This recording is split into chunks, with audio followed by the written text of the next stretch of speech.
Can food থেকে সবাইকে স্বাগত জানাচ্ছি। রোজ রোজ একই রকম নাস্তা না করে বাড়ির সকলের জন্য এই নাস্তাটি বানিয়ে নিতে পারেন।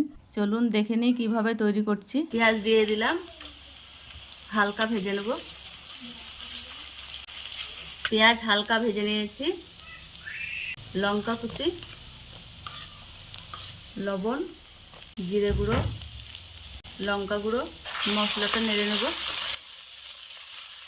মশলাটা কষানো হয়ে গেছে, দিয়ে দেবো গাজর কুচি, ক্যাপসিকাম। মশলার সঙ্গে ভালোভাবে কষিয়ে নেব। গাজর ক্যাপসিকাম ভালোভাবে কষিয়ে নেওয়া হয়ে গেছে। ওই চিকেনটা দিয়ে দেবো।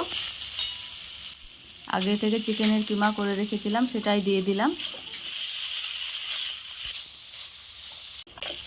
চিকেনের কিমা সেদ্ধ হয়ে গেছে। ওপর দিয়ে ধনেপাতা কুচি ছড়িয়ে দেব। গরম মশলার গুঁড়ো,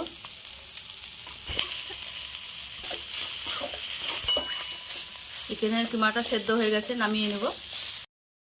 আগে থেকে ময়দাটা মেখে রেখেছিলাম, আবারও একবার মেখে নেব। ছোট ছোট লেচির মতো কেটে নেব। এবার রুটির মতো করে বেলে নেব, পাতলা করে বেলে নেব। যত পাতলা হবে ততই ভালো হবে, পুরটা দিলে সুবিধা হবে। বোঝা যাচ্ছে এত পাতলা, হাতের আঙুলগুলা বোঝা যাচ্ছে।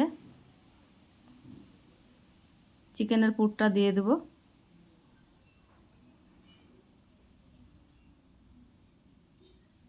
দুই পাশকে ভাজিয়ে নেব পরোটার মতো।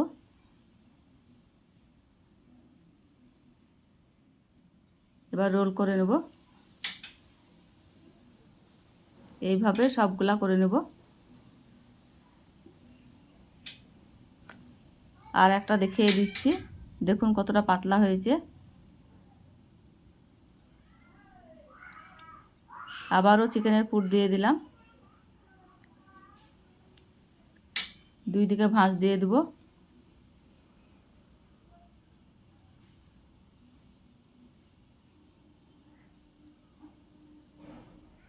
এইভাবে উল্টে নিলেই হয়ে যাবে। সবগুলা করা হয়ে গেছে, ভাঁজ দেওয়া হয়ে গেছে আমার। এবার ভেজে নেব। তেল গরম হয়ে গেছে, একে একে ভেজে নেব। হালকা আঁচে ভেজে নেব। একে একে দিয়ে দিলাম।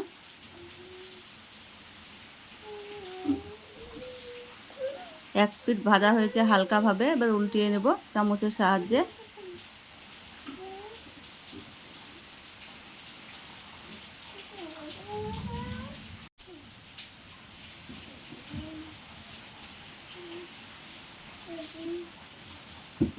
ভাজা হয়ে গেছে, এবার তুলে নেব। দেখুন রংটা কত সুন্দর এসছে।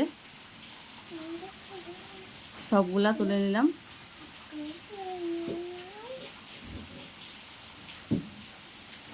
এইভাবে তেলে আবারও দিয়ে দিলাম। ভাজা হয়ে গেছে, তুলে নেব।